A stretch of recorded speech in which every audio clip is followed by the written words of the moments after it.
Fala pessoal, bem-vindos a mais uma aula do nosso curso de Automação Industrial 1. E nessa aula de hoje eu vou estar comentando com vocês o método passo a passo, tá? Em complementação ao método cascata e ao método do mapa de Carnot que eu já ensinei para vocês em vídeos anteriores. Então vamos lá. O método passo a passo, ou também chamado de método da maximização de contatos, ou também chamado de método da cadeia estacionária, tá? Ao contrário do que a gente obteve com o método cascata, ele não objetiva minimizar a quantidade de relés utilizados para a construção do circuito elétrico. Okay? Mas, em compensação, vocês vão ver que ele consegue ser aplicado em qualquer tipo de circuito eletropneumático. Tá? Ele é capaz de resolver problemas de eletropneumáticos de qualquer tamanho. Okay? Só que, ao contrário do método cascata, ao invés de você priorizar a redução da utilização de relés, você vai maximizar essa utilização. Ok? E além disso, a gente consegue também, com o método passo a passo, utilizar válvulas mais simples, como por exemplo, válvulas de simples solenoide. Podemos utilizar válvulas de duplo solenoide? Podemos também. Tá? Aqui na sequência eu trago para vocês algumas das características que nós temos da implementação de soluções através desse método. Tá? Então, por exemplo, se nós tivermos um elemento de sinal, seja ele um botão, seja ele um sensor ou uma chave de fim de curso. Se ela for acionada fora de hora, digamos que o operador ele tenha esbarrado num fim de curso ou num botão, ou tenha passado a mão na frente de um sensor, por exemplo. Esse sinal, né, ele não vai interferir no funcionamento do seu sistema através do método passo a passo. O próximo movimento de uma sequência só ocorre depois da confirmação do movimento anterior. Okay? Vocês vão ver que da forma que é organizado os relés auxiliares, somente uma etapa posterior pode acontecer após a outra ter terminado. Okay? E dessa forma, ela evita totalmente a sobreposição de sinais típicas das sequências indiretas. Vocês vão ver que o método passo a passo ele funciona de maneira muito semelhante ao que a gente tinha no método cascata. Tá? Nós vamos dividir a nossa sequência de acionamento em setores.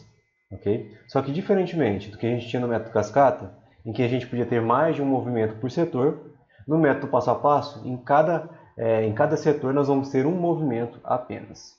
Ok? Dessa forma, se a gente tiver, por exemplo, dois cilindros, né, em que o primeiro cilindro avança e recua, o segundo cilindro ele avança e recua. Nós vamos ter, então, 4 setores. Beleza? Da mesma forma que eu estou mostrando para vocês aqui abaixo. Tá? E da mesma forma que a gente tinha também uma forma da gente estimar a quantidade de relés que nós iríamos utilizar através do método cascata, aqui no método passo a passo, o número de relés vai ser sempre o número de setores mais 1. Então vamos lá, se a gente for pegar esse exemplo que está aí na tela para vocês, né, A mais, A menos, B mais, B menos, e a gente for fazer ele através do método passo a passo, o que a gente vai obter na primeira etapa? Vamos lá, primeira etapa. A primeira coisa que nós vamos fazer é dividir a sequência em setores. Conforme foi para vocês, né? Cada movimento corresponde a um setor. Okay? Se eu tiver movimentos que são feitos juntos, por exemplo, um cilindro C e D, eles avançam simultaneamente. Eles estarão dentro de um mesmo setor. Okay? Essa é a única exceção que nós temos. Do contrário, qualquer movimento definirá o seu próprio setor. Beleza? Então nós temos aí, ó, setor 1, setor 2, setor 3 e setor 4.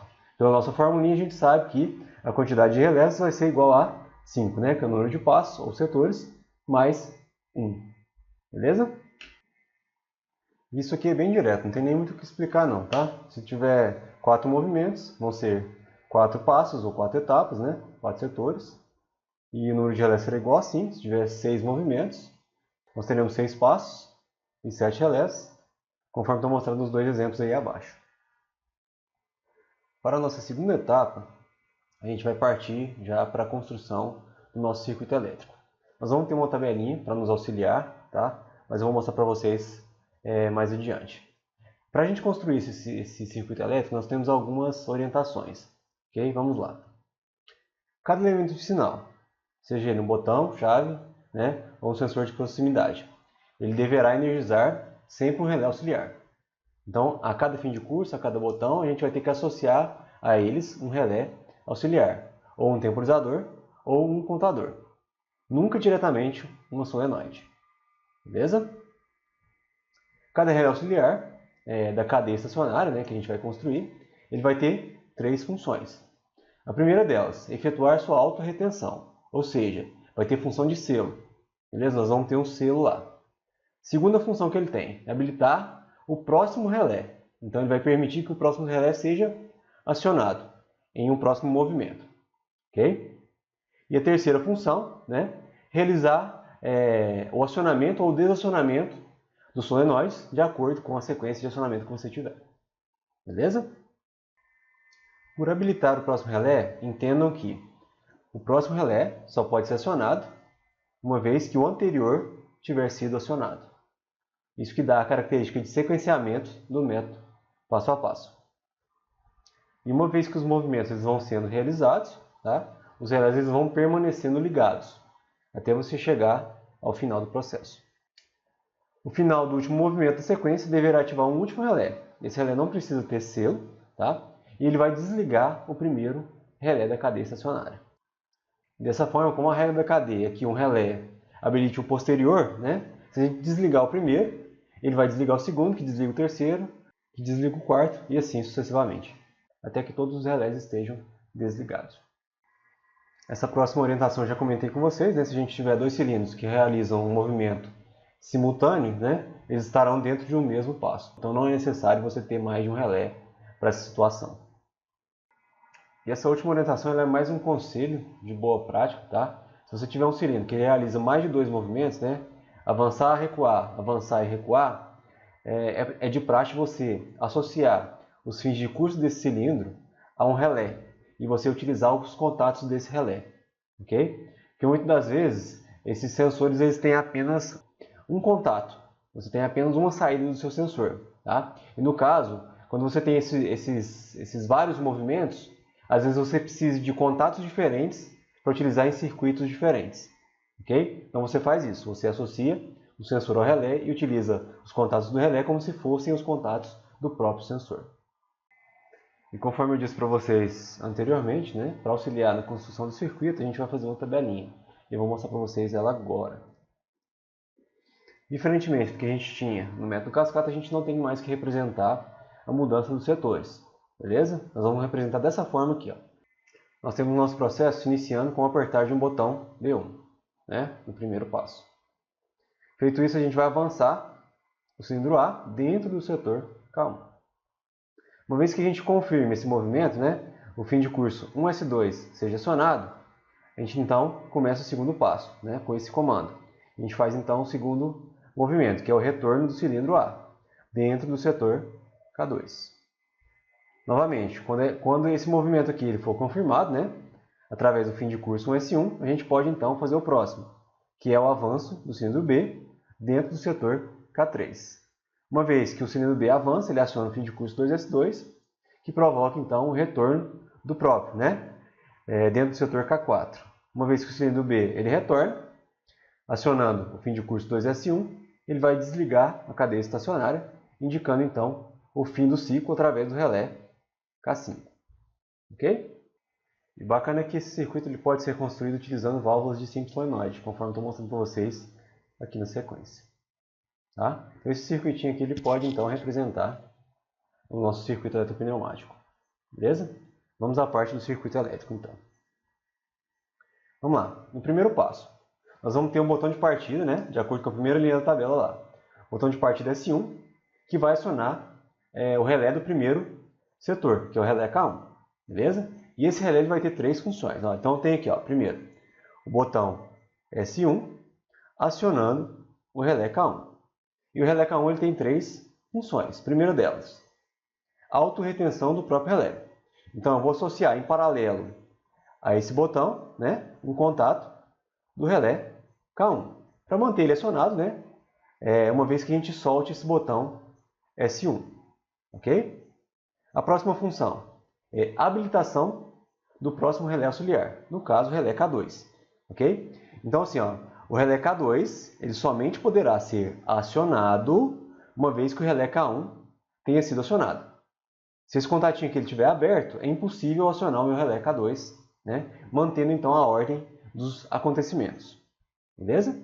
E a última função é provocar o avanço do cilindro A, né? Que é o acionamento de acordo com a tabela, primeiro movimento da sequência. Então, eu associo o relé K1 ao solenoide A+. Beleza? Vamos agora à segunda linha da tabela. Eu vou ter aí, ó, né? O meu cilindro A ele avançou e acionou a chave fim de curso 1S2, que vai então provocar o segundo passo. Então, eu vou ter lá, ó, 1S2 acionando o segundo passo, que é o relé K2. Beleza? Da mesma forma que o relé K1, o relé K2 vai ter três funções. A primeira delas, de autorretenção, ou selo, né? Eles vão colocar o selo aqui para mim. Ele vai habilitar você acionar o próximo relé, que é, no caso aqui, o relé K3. Então, a mesma função que o K1 teve aqui na etapa anterior, né? Eu vou ter com o relé K2. E também provocar o retorno do cilindro A, tá? Se vocês lembraram lá atrás, né, eu mostrei para vocês que a gente está utilizando válvulas de simples solenoide. Então, né, para avançar, eu preciso acionar a solenoide A+, e para recuar, eu preciso desacionar a solenoide A+. Então, eu venho com o contato normalmente fechado de K2, provocando, então, a abertura da alimentação da solenoide A+. Beleza? Para a próxima etapa, nós vamos ter basicamente a mesma coisa, né? Eu vou ter o meu cilindro A recuando, então eu vou ter um S1 provocando a próxima etapa. Ok? Então, o S1 vai acionar o relé K3, que tem novamente três funções. O selo vai habilitar o próximo relé e vai provocar o próximo movimento, que no caso aqui é o avanço do cilindro B. Beleza? Na próxima etapa, quando o meu cilindro B ele avançar, eu vou ter o meu fim de curso 2S2, provocando a próxima etapa, né? O próximo passo, que é o relé K4. Então, ele vai acionar o relé K4. Ele também terá três funções. O selo, ele vai habilitar o próximo relé, que é o K5, e vai provocar o próximo movimento, que é o recuo do B, através do desacionamento da solenoide B+. E por último, nós vamos ter o último movimento, né? Uma vez que o cilindro B recua, nós vamos acionar o último relé, que é o K5. No caso, ele vai ser diferente dos outros, ele vai ter apenas uma função. Ó, uma vez que o 2S1 ele é acionado, né? E esse K4 ele também vai estar fechado, né? Porque a etapa anterior já foi realizada. Nós vamos acionar o nosso relé K5. E a única função desse relé K5 é desacionar o primeiro relé. Então, uma vez que você desliga o relé K1, você desliga o K2, que desliga o K3, que desliga o K4, né? E provoca o desligamento de todo o processo, fazendo com que o sistema ele se reinicie. Beleza? Feito isso, nós temos então o circuito completo, através do método passo a passo. Ok? Então é assim que a gente faz para construir, né, a solução eletropneumática utilizando esse método. Ok? E para a gente encerrar nossa aula de hoje, eu gostaria que vocês fizessem esse exercício, um exercício extremamente simples, tá? E eu vou deixar disponível para vocês o link para vocês fazerem o upload desse exercício no Google Classroom. Pessoal, então mais uma vez, obrigado pela atenção de vocês e até a nossa próxima aula.